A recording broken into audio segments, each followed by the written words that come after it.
This is the Disc Golf Show, June 3rd, 2025, episode 11 of the 2025 season. You're being gentle on purpose. This is not the ASMR version of the Disc Golf Show.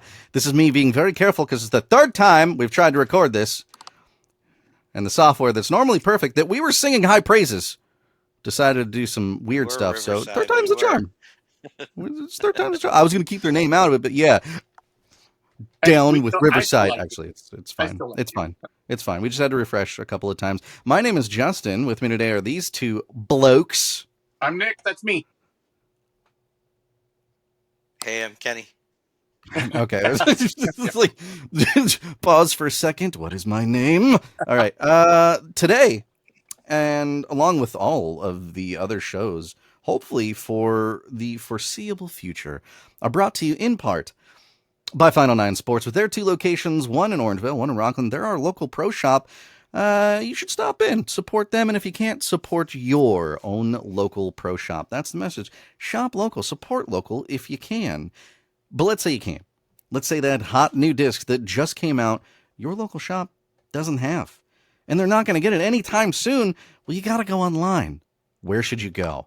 Well, don't worry. We have a place for you to go. That place is discgolfdealsusa.com/discgolfshow. And you'll even save some money, too. 10% off of your purchase. There are some exceptions, like stuff that's on sale. But otherwise, everything on the site is for sale. Or on sale. Or you can use the code. I messed that up. But you know what I mean. We're going to move into the news and forget that even happened. News. It was good. They didn't even notice. Disc golf is going to be back in the World Games, which is that's actually pretty exciting. It's pretty exciting. I might have said that a little flippantly, but I didn't mean it that way. Gannon Buhr and Missy Gannon. I like what they did there. They did the whole the Gannon. Missy Gannon Buhr. Yeah. Missy Gannon Buhr, Gannon Buhr, Missy Gannon Buhr, Gannon will represent the United States of America. That's right, and they're making America go. No, I'm not going to say that. Thomas Gilbert and Sophia, is it Donecki? Yeah, Donecki or Donecki. Donica with an A. Okay. See, I always mess it up. What I've heard. Donica. Okay, they will be representing Canada. And World Flying Disc Federation, the WFDF, not to be confused with the WWF. Will be announcing the rest of the disc golf field. Follow their socials. They'll let us know. And as they know, we'll let you know, because then they'll let us know. And then vicariously, we can all group hug.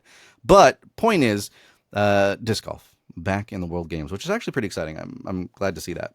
I'm glad to see that. Hey, it's more growth. I'm always up for that. That's awesome. Grow the sport. I know the whole deal is like, hopefully it gets into the Olympics. But honestly, this is great. It doesn't matter. Yeah. It doesn't matter. Let's move on. I don't know. So this is solely coming from me. All right, guys. Yes, it is. I've been a fan of for a long time. When we met him, discgolfshow.com. Disc Golf Show. Yeah, you hate Mel. We met him back. This does not reflect anything in the Disc Golf Show. Get him ready. We met him back at the Flying Circus by Discmania with Simon and Tina, and I'm speaking about Eric. I don't know if you've been following him on social media or not.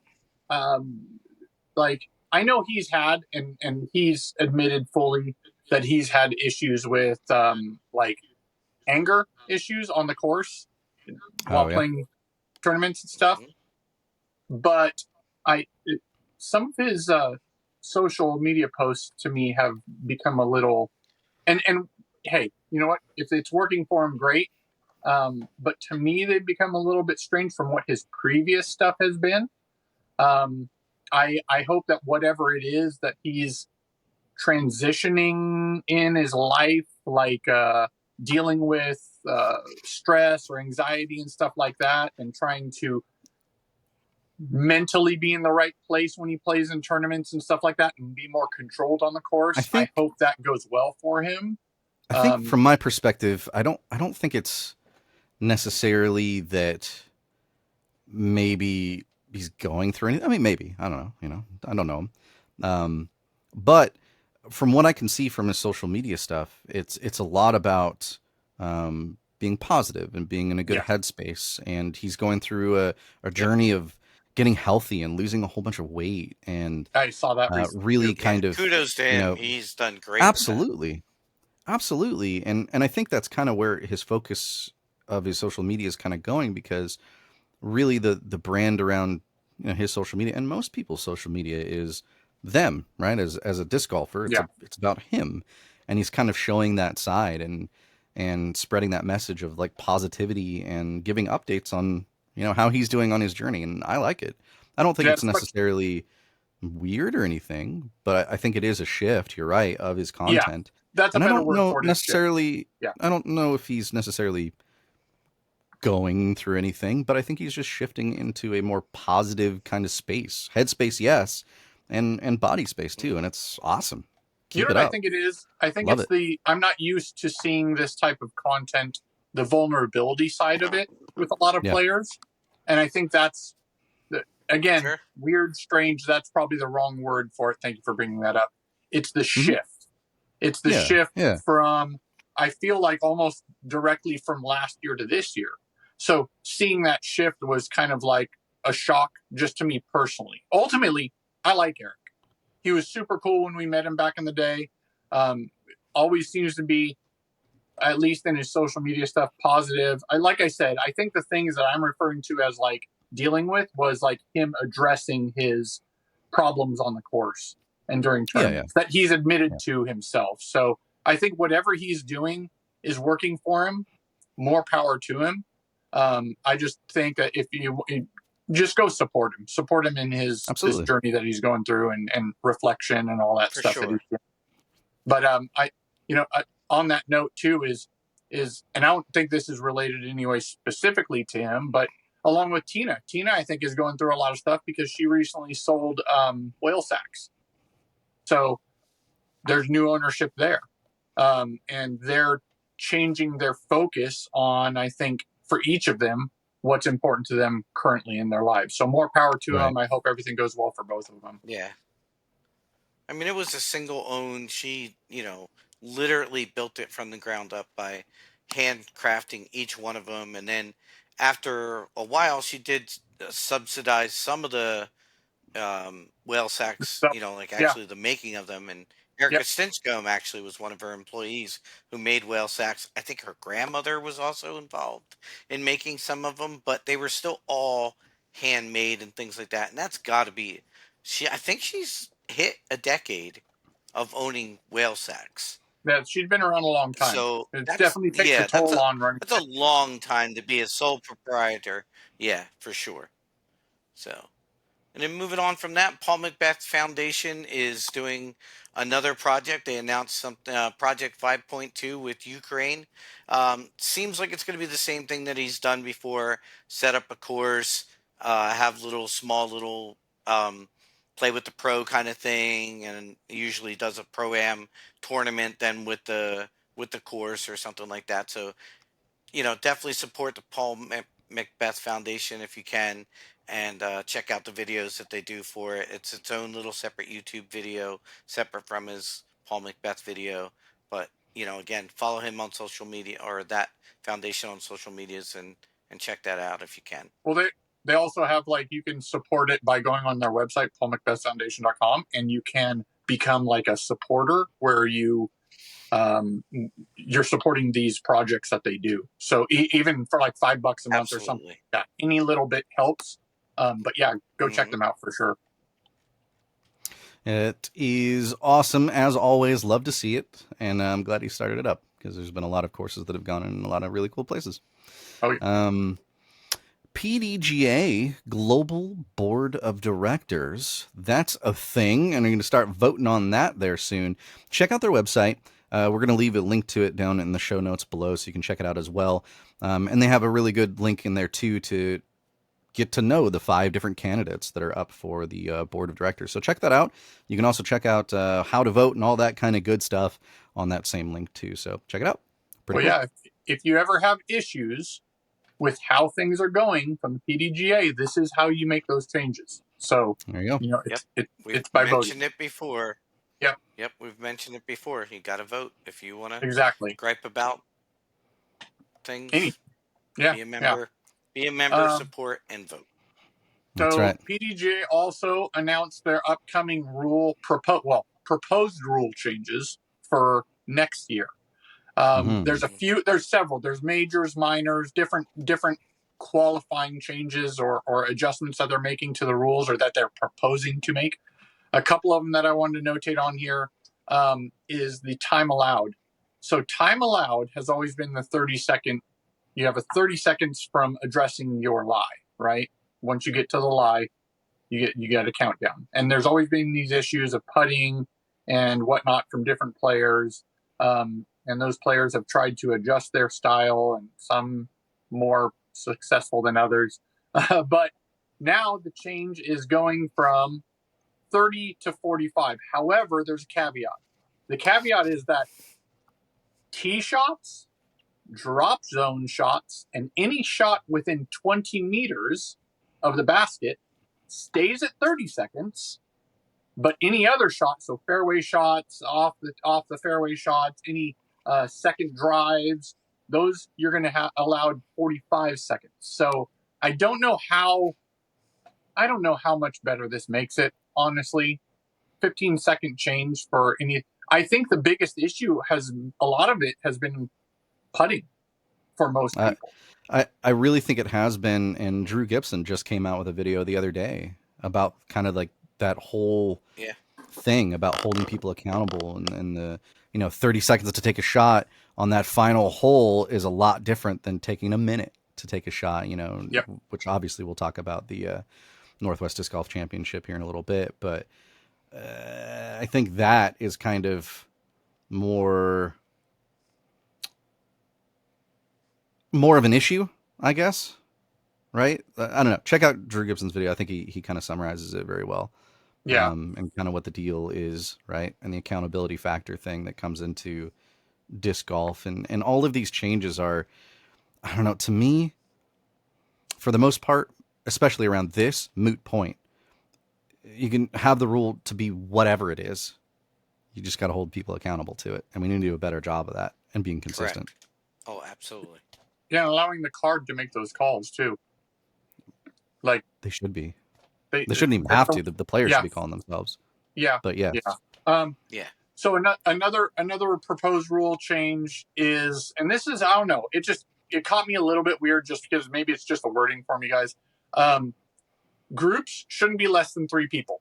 That's been a thing, I think, for a long time, right? Because then 2 friends can't be on a card, or 2 guys can't collaborate and get whatever, right? However, if the TD approves it, a tournament official needs to accompany them. So that's okay. You have 2 people, but you have an official to relegate their play or make sure that everything's going above ground, right? Everything's on the up and up. Yeah. Now, in those situations where there's a official, the tournament official may throw the holes along with the players as long as the players consent. Why? Why does the tournament official need to play? What does that do for the process? The way that that's literally how it was worded too. And I was like, what? They need to be there to be the rule, like make sure they abide by the rules. So because there's only 2 people on the card, they don't. I mean, are they now in PGA there is are they playing in the tournament too? Well, so here's the thing. So I'm going to relate this to PGA. So at the Masters, there's been a gentleman that if there's one player, right, because they play in pairs, right, in golf. If there's a single, then there is actually a gentleman that has played many, many Masters who's not a pro that has been allowed to play as the pair for that player, right? He's been playing, though. He's allowed to play. He's not going to win. He's just this guy, this character that people know, and they've known that he's the person that actually jumps in if need be. It's not that situation.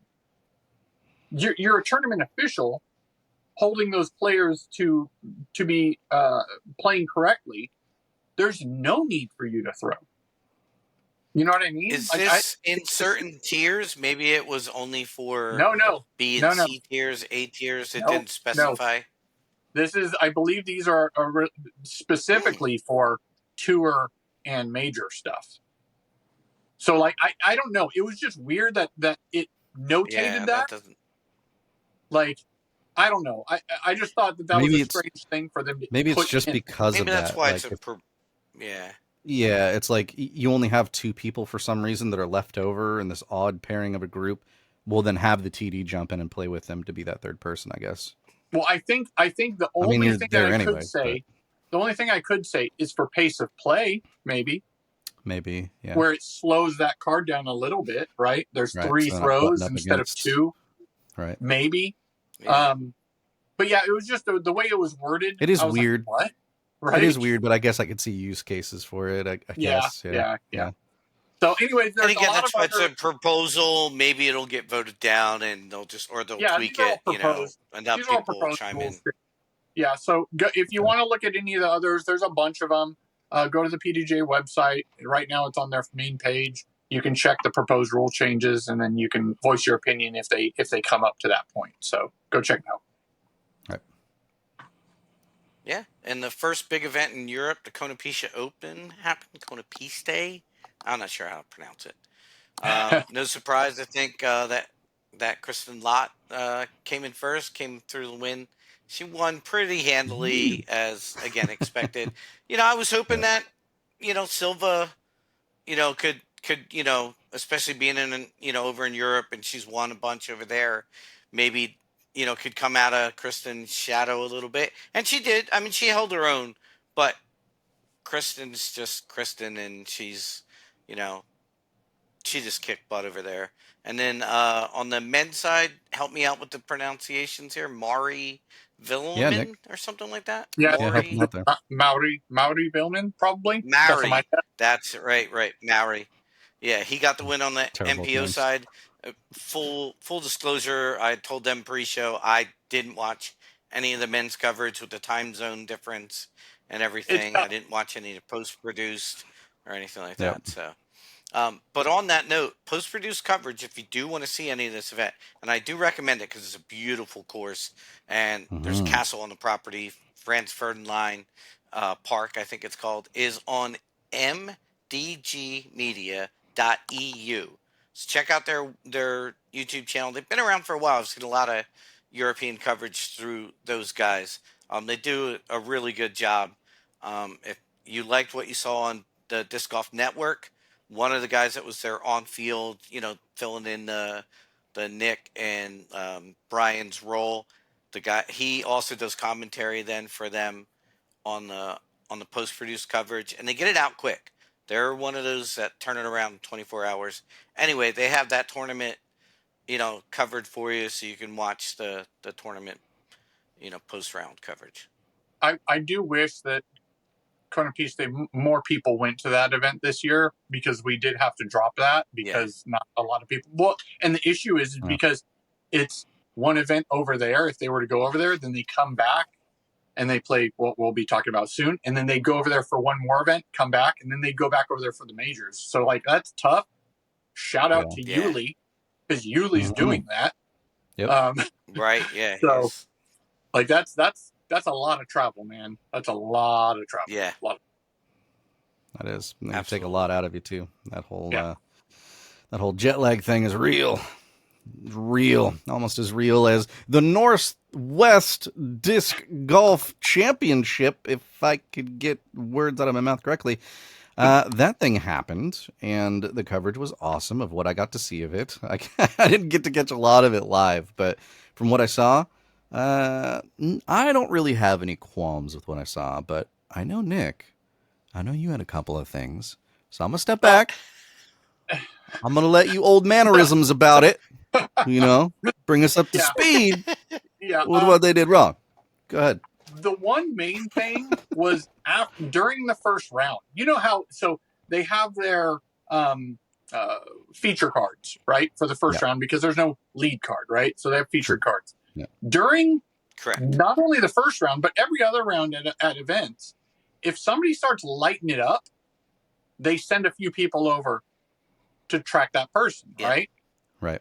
Yuli started lighting it up, and he had a he had the best. He was leading after round one, and it was funny because they get over there on hole 17, and he putts. And as he's walking by the camera, he goes, "Took you guys long enough," and he smirks, ribbing him, giving him a hard time. I just wondered why. Yeah, he knew he was on fire. Why were they not sending people over there earlier, man? Like, probably a lack of communication. Something maybe, probably just I went guess. wrong, And again, this is like very, very minute. Like, I'm not mad about it anyway, but it was just funny because it was Yuli, and at other events, they jump over quick, and so, but big shout out to Yuli for his first round. He technically works for the Disc Golf Network. He works for the Disc Golf Network, and they don't get there until 17 to throw a camera. Which makes it big shout out to him. Funny. He had a great event. And I do want to say the first round was at Milo McIver, or first two rounds were at Milo McIver. The second two rounds were at Glendoveer East. I think it's East. Glendoveer West, Glendoveer East, I think it was. Anyways, it was at they called it Gold because they combined the course on both, I think. Perfect. They nicknamed it Gold and combined two courses. Yeah. One of the things that I did like was hole 15, and I believe it was hole 15 at Milo McIver, I think. It's a big Annie shot. Big Annie shot. One of my favorite shots. Yeah. The big gliding Annie. And shout out to Katrina Allen. She gets her first tournament ace after being on tour for, we all know, a very long time. And she's had aces before, but nothing during tournament and on coverage. So they caught it on, they didn't catch, I don't think they actually caught it hitting the basket. I don't remember seeing it. But from the tee pad, it was funny. She releases it. It flies out of her hand, starts taking off to the right. She sees it. She goes, okay, that's a good shot. And in her head, she turns around to walk away. And then you hear all chains just bam right into the basket. And she stops. Yeah. Oh. So very, very cool. And what I would say probably one of the hardest ones to probably hit there with a blind shot like that. For sure. Yeah. It's not just a hyzer like a blind crossover Annie. Yeah, Cole Radolin hit it off the top of the basket on one of the holes, and but that's just a straight hyzer. It wasn't like a turning Annie. But big shout out to her. I do want to say that just because of that style shot, that's why I give that my favorite hole for this event. Another thing that I don't have in here, because you guys love me hating on stuff. Part of me wishes that these were still two separate events.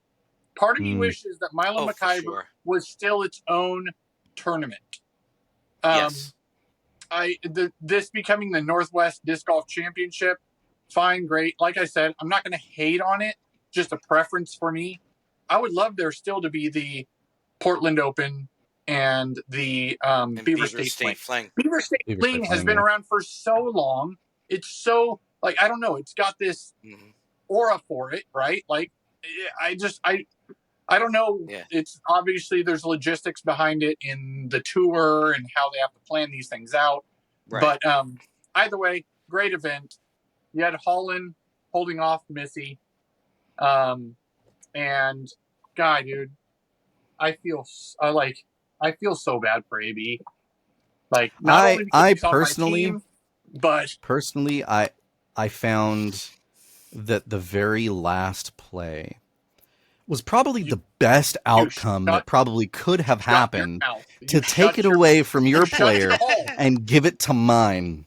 I couldn't have been happier. Couldn't have been happier. Right. I mean, it sucks for you battled it out that way. In fantasy, it made me win since you two were fighting it out. Right? Oh yeah, right. Yeah.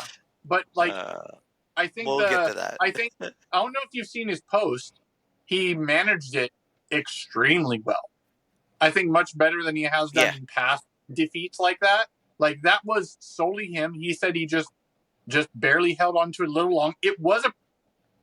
I would say it was probably, to me, like a 60-40 spit out. I don't think it should have, but it definitely had enough space to the right where it was likely that it could.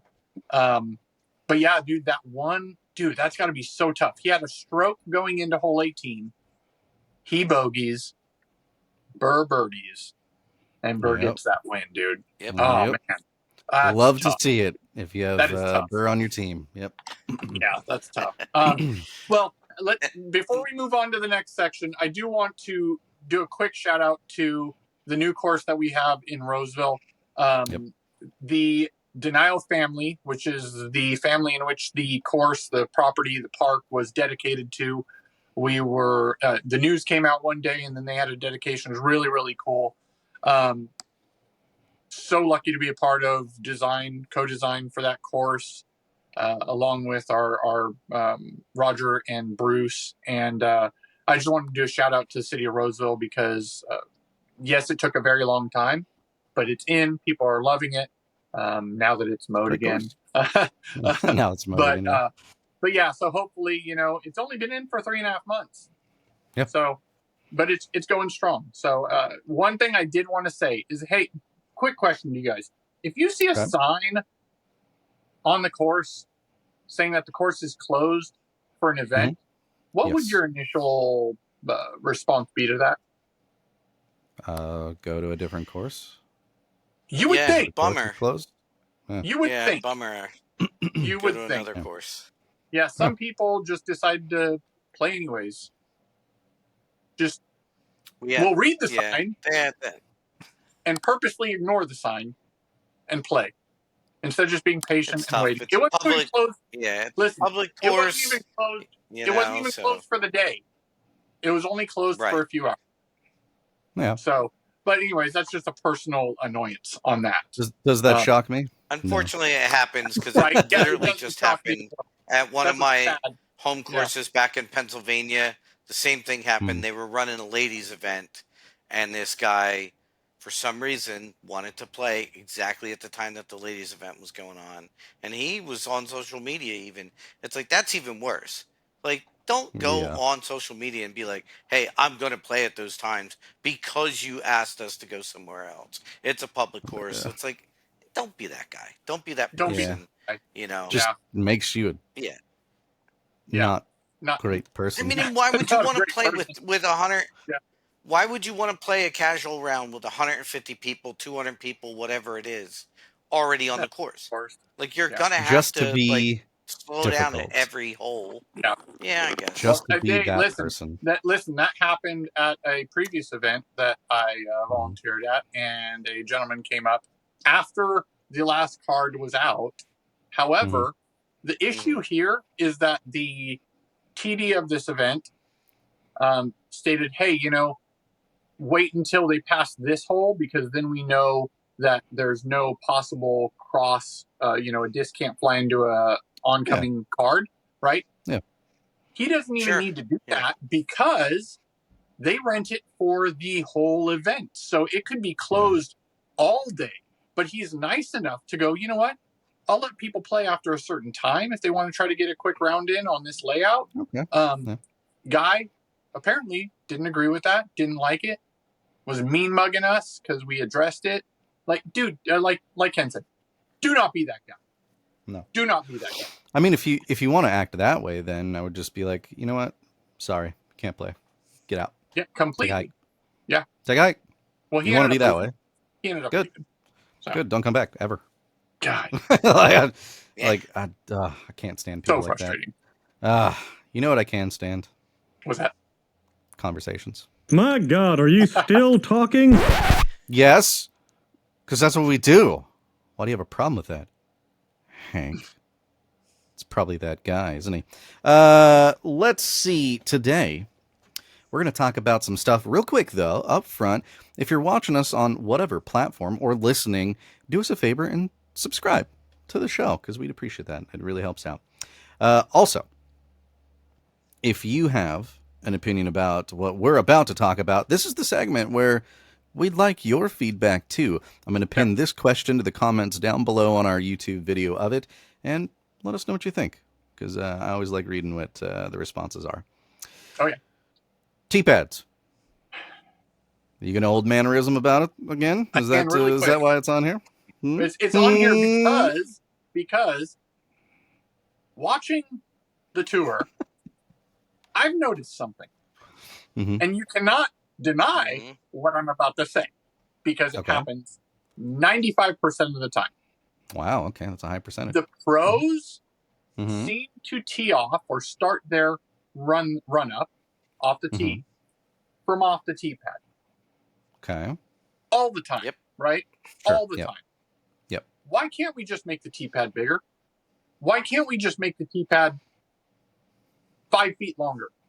Because, Nick. Why? All right. Tell me, Justin.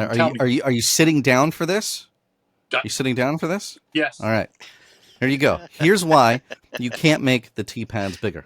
All right. I'm going to give you a whole bunch of reasons. Yes. And the last one is going to be the main reason. You ready for this? Okay.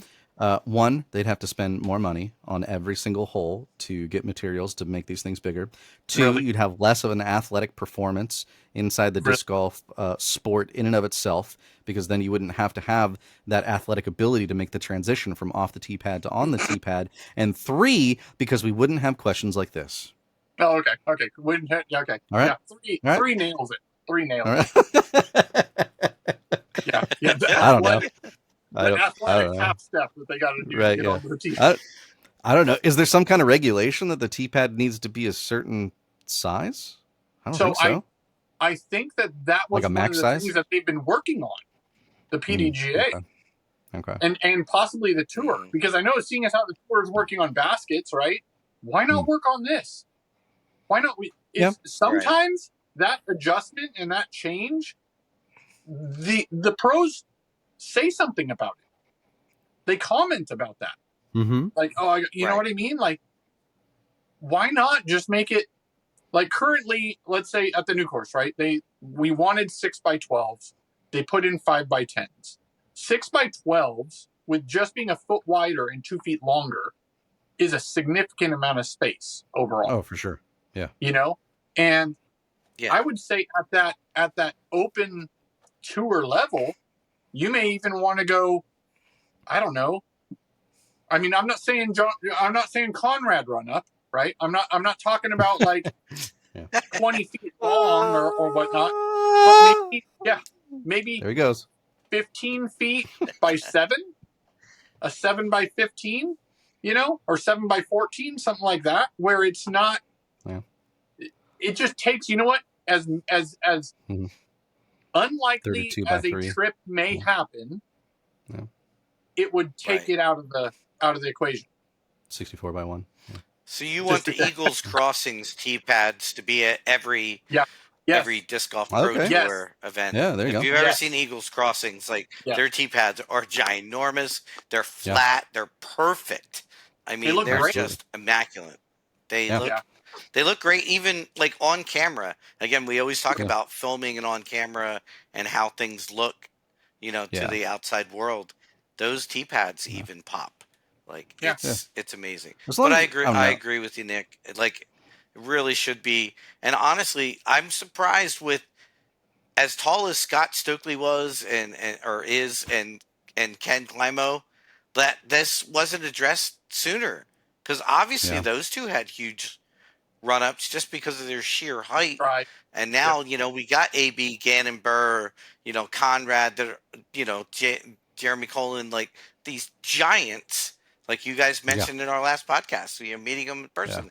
These, you know, some of this field is not small, you know, so I agree.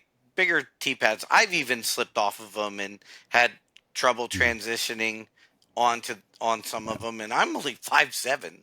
If I'm exactly perfectly standing straight up, I'm not exactly a towering human being, and I don't like the size of them. Yeah. As long as it's like within a certain limit, as long as we're not like Boston marathoning it up like on the pad, then you know, like sure, just I don't know, concrete max 15 feet or something. It's one thing to have one person, maybe Conrad, who runs up like 20-25 feet, right? But everybody almost starts off the tee. And I think one addition, which Ken just reminded me of, thank you, is a distinction at the front of the tee pad where your follow through does not have to land off the tee pad. Right. Whether it's a painted line or maybe it's just a set of pavers in front of where the tee pad is. That way they know at the end of the tee pad I got to release, but I can actually round and land on the pavers in front of the tee pad. Something distinctive that, again, takes away any type of injury possibility. I think that's something that's like, you're always, that's where you start from. Why not make it better, you know? But, sure. Yeah, guys, what do you think? Do you hate the idea? Let us know. Like Justin said, it'll be pinned down below.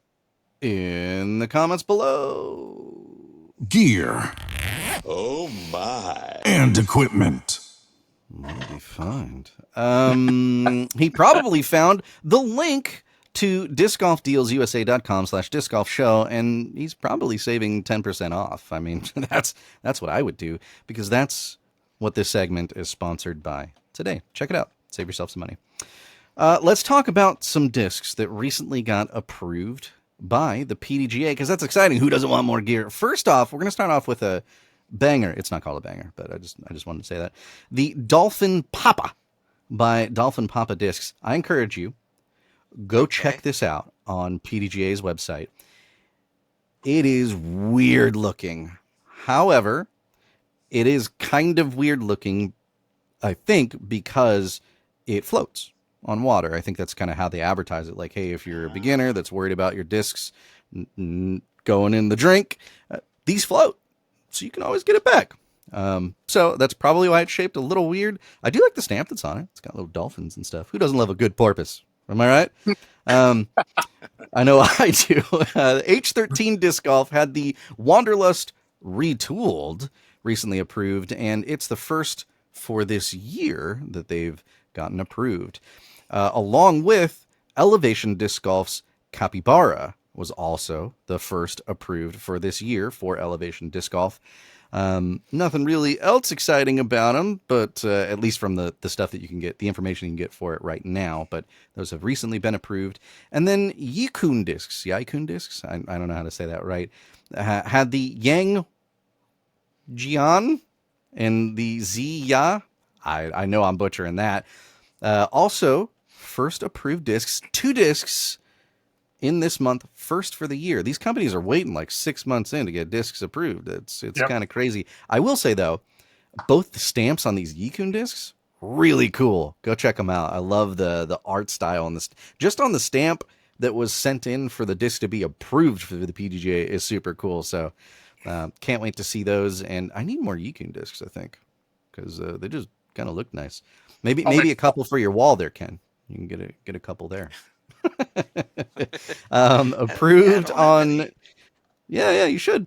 Approved on June 2nd. Disc 4 Fun had the Whisper approved. That is the first for this year, and it seems like they're going on this yearly kind of cadence, because last year, right around this time in June, they had their first disc ever approved, and it was a putter.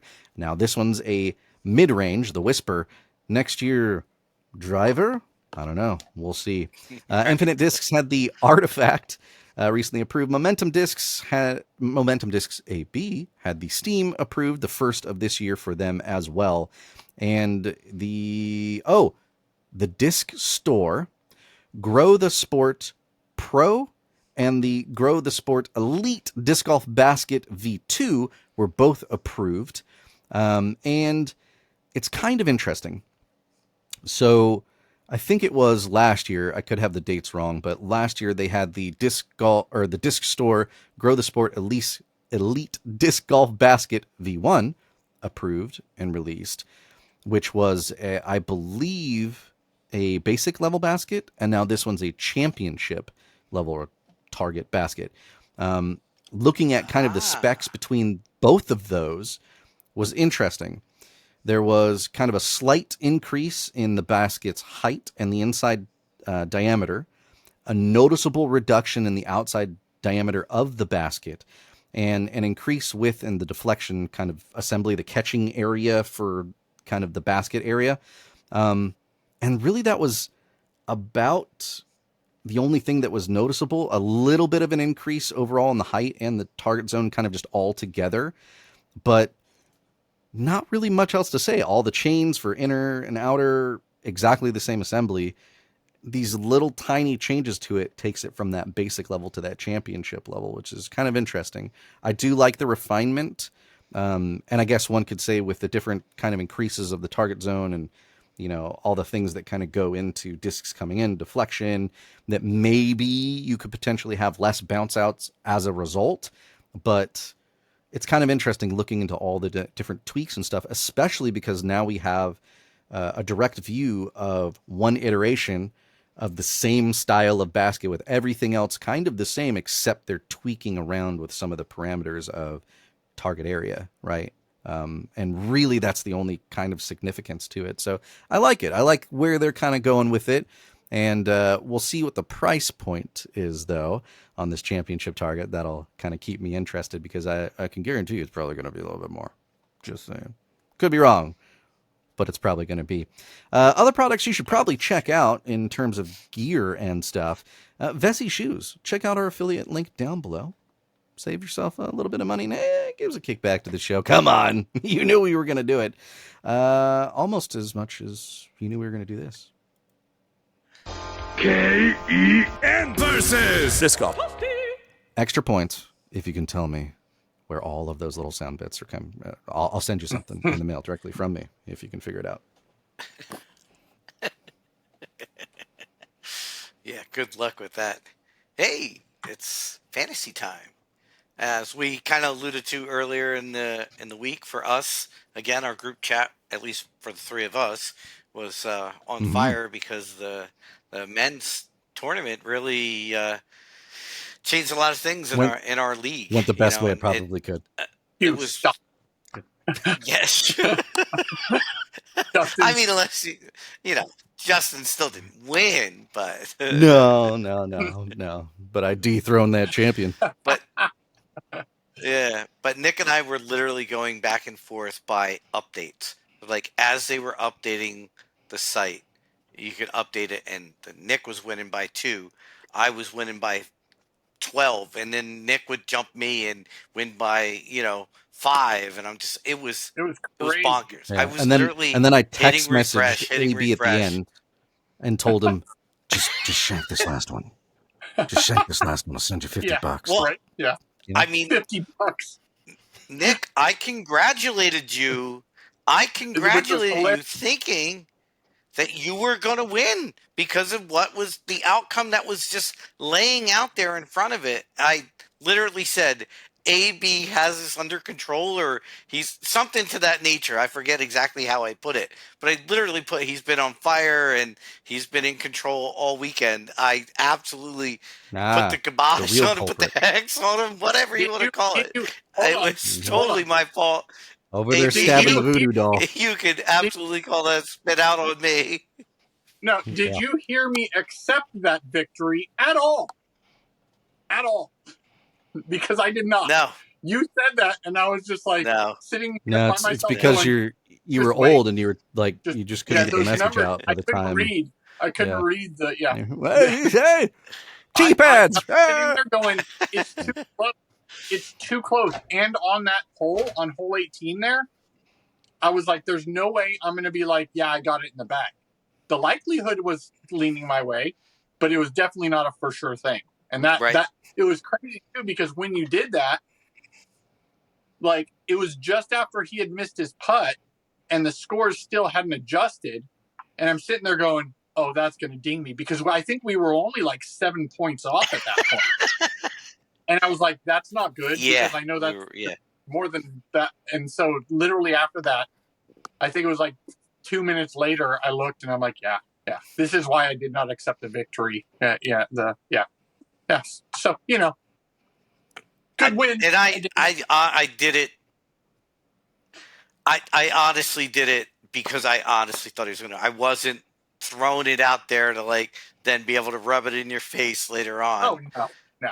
Of course not. At all. There was no malicious intent in any of that. Although I smiled and giggled immensely once I hit what did I get? Like 2,000 points. I think I might again, I'm going to pat myself on the back here. I think I might be the first one to hit 2,000 points. Those are a lot of points. I don't know if we've pressed the 2,000 points. Again, thank you, Holland Hanley. Thank you, Paige Pierce. They actually carried my FPO. Justin, I think you even said it in the chat. Did Holland got over 500 points or something like that? Over 500, yeah. Like, what the heck? Yeah, it was over 500 points. It was insane. So, and speaking of that, then our current leader still in wins and losses of how they weighted. Again, I totally disagree with this, but we got to give him his kudos. Is Roger has now is still first, I should say. I've never taken over first in wins and losses. Complete. What do you got? 37 to 11 or something like that? Yeah, 37 to 11. Yeah. Roger he's again. I talk about it every week in fantasy because it's something that is relevant every week. His players are consistent.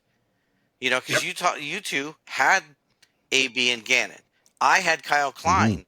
So we had the three that, were up there winning, but Kyle's not consistent. I'll get him fighting for a lead, but then the next tournament he plays, he's 45th, or something like that. Especially Adam Hammis on my team. Very inconsistent. Presnov, very inconsistent.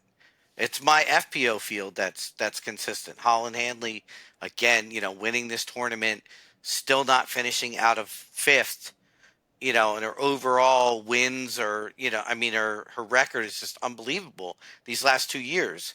Even if she's not playing well, 5th place, on, and averages 2nd, you can't beat that. And the points are rated the same FPO, MPO, except for Johnny put in a caveat of how many players you beat. So obviously Holland, Paige, our FPO field's not getting that bonus points like the male players, or the MPO field is. So that, that's something there too. So as we said, I'm the points leader, because of that, I did get some great points again this week, for a few players. Some of mine didn't even make the cut, but I had enough from the others. I don't care if we go over the world rankings. It's, because the field is so scattered right now. We haven't seen Henna and Evelina play in like a month now because they didn't even play at Konopište. So, I would take the world rankings and Statmando's rankings with a grain of salt right now.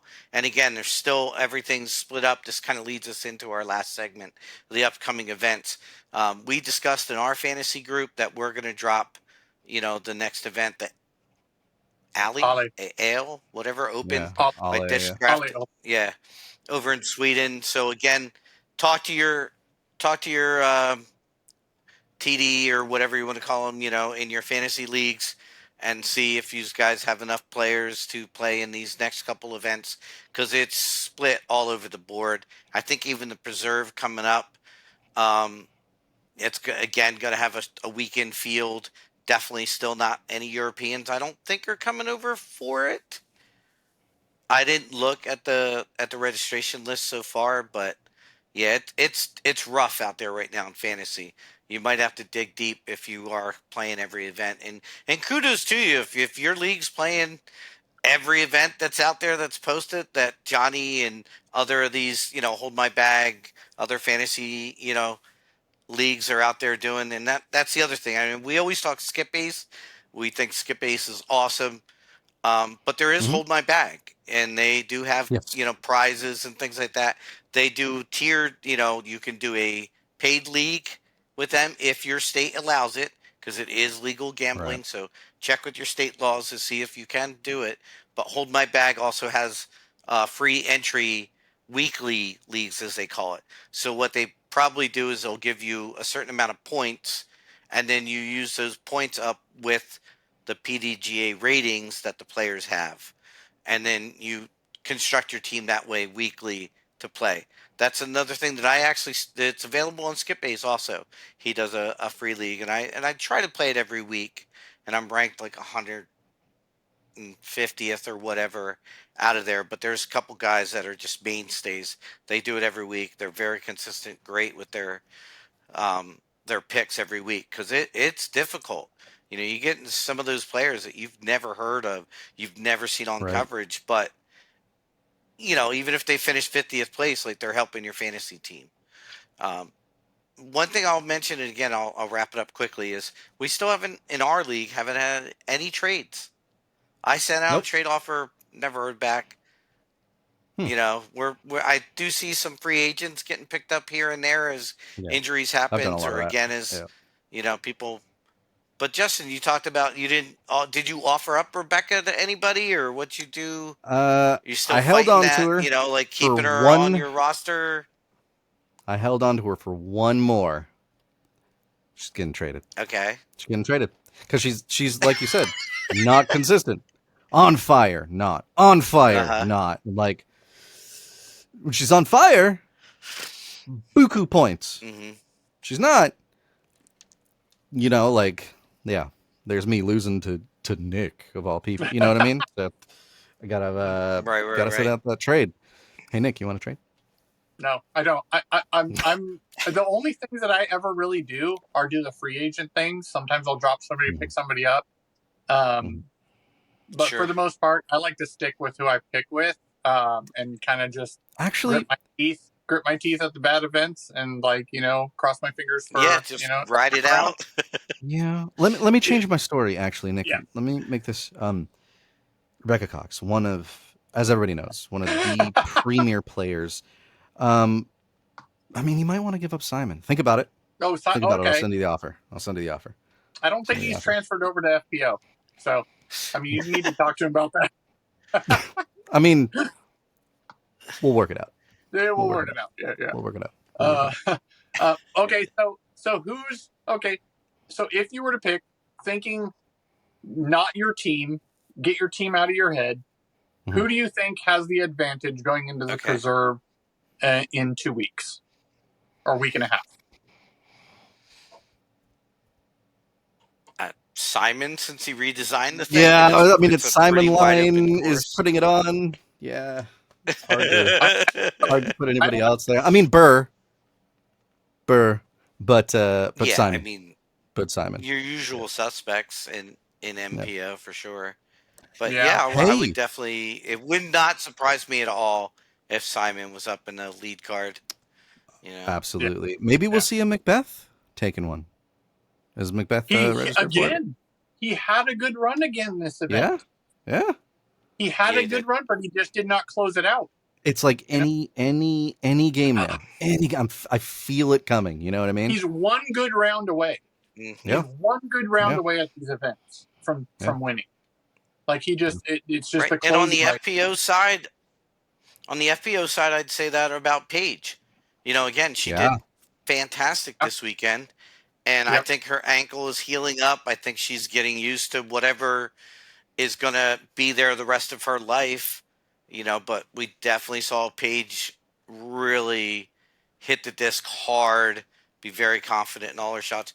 Katrina Allen, again, not just the ace, but she was playing very well, so I would love to see it. I'd love to see a Ricky, a Nate Sexton, Nate Doss when he comes back, Paige Pierce, Juliana Corver, if she would ever play on the tour again, Dez when she's, not in the booth, which, I could do my whole, get up on the soapbox thing, but I won't with Dez.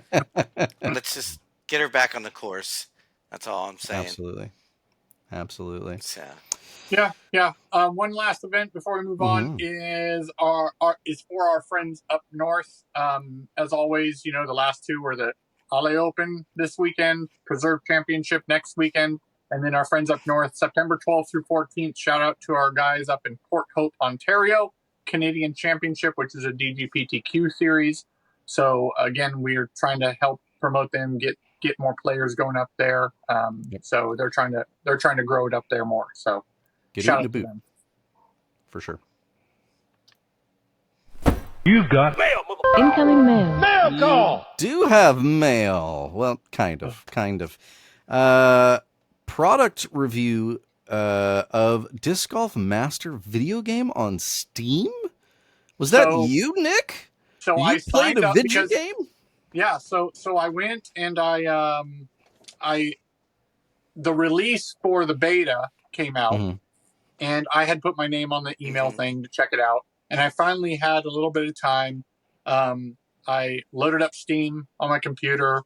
I loaded up the game, and I'm sitting here going, I don't play games on computer and mouse and keyboard, so I got my PlayStation 5 controller, and I Bluetooth that to my computer, and I tried. Now, granted, Justin will understand here, my computer is not strong. So there was a little lagginess to it, right? But even with the lag and little lag that was there, it's noticeable. Justin would be like, I'm not playing this. But on my computer anyway. On my computer, you would be doing that. Great game, dude. Like, really? Just out as it is now, you played Disc Golf Valley, right? Yes. Yeah. This is just a much more realistic version, and the reactions and tree hits and rolls and curls and all that stuff, solid right now, and it's only going to get better. I highly suggest, if you haven't done the beta, go on, look up Disc Golf Master or Masters, I think, and play it. Okay. Get that access and go check it out, because with the it reminds me of the PGA console game, Tiger Woods. Okay. With the controls and everything like that, it's a pull back and throw type of a thing. Gotcha. Again, with my computer, it lagged, so I had to play with it a little bit to try to figure it out. But Justin, I highly suggest you, because you've got the computer to do it and get full effect out of it. Are they planning on doing any kind of mobile thing, or is this just PC only right now? So right now, I think it's PC. I think they're planning on trying. I think this is something that they want to do console. Oh, okay. But go to Steam. Look up Disc Golf Masters. I will check it out. Yeah, I will check it out for sure. I've played every disc golf game they have. Even that Wii one, that Wii Sports one. Oh, that's right. I remember that. I love the Wii Sports one. Heck yeah. I've played that quite a bit. It's the only reason I owned a Wii. Yeah, my son loves the Wii, and we still rock that thing. It's one of the best. Fight me. It's one of the best consoles out there still. Rock Band. Oh yeah, I have the whole thing Rock too. Band and Guitar Hero were awesome on it. Yeah. Oh yeah. Amazing microphone, everything. Just gets silly. But yeah, Justin, you need to try that. And can you absolutely will do. We should do. One thing that honestly, you I just totally forgot about it. Sorry, we have a little bit of a delay. One thing that you should all check out is the Prodigy Discs unboxing video by this really cool channel called The Disc Golf Show. Oh, okay. Basically, we have the link down in the show notes. Check it out. It's on our channel. And Nick does a good review of Prodigy Discs and their current kind of lineup that they have, and answers the question, how are the molds? Do they still have the flashing problem? I don't know. Check it out down below, and you'll find out the answer. And I think that pretty much brings us to the end of the show. Keep the applause going. You didn't have to stop. If you're in the market for maybe a disc golf bag, let's say you need to pick up yourself a new bag-a-rooney, as they say in the they don't say that. Use the code Disc Golf Show to get yourself 15% off your entire purchase at a certain little place called Upper Park Disc Golf, and that's a pretty good deal. You should check it out. Another good deal is discgolfdealsusa.com. It's in the name /Disc Golf Show. Check out the link down below. Save 10% off your purchase there, because it's a partial sponsor of the show, and who doesn't want to support the Disc Golf Show, right? Fun 09 Sports does. They have 2 locations, one in Orangevale, one in Rocklin. Support local. That's that's kind of the deal, right? Support them if you're out here, because they're amazing, and we appreciate their support. If you want to get a hold of us, you want to send some hate mail, nick@discgolfshow.com. But if it's anything else, the show at discgolfshow.com is one of the great ways that you can get a hold of us and send us your stuff, your questions, your feedback for the show, how much you like the comparison between Justin and Ken's beard. Anything you want, you can send it there, and I promise we'll read it. Subscribe to the show. Click on that button down below, on that little notification bell, if you will, on YouTube's if you're there, or just subscribe to the show if you're listening audio only. It's fine. We have that on YouTube as well. Click the like button. As you do, remember, in disc golf as in life, aim high and let it fly. We'll see you all next time. Bye-bye.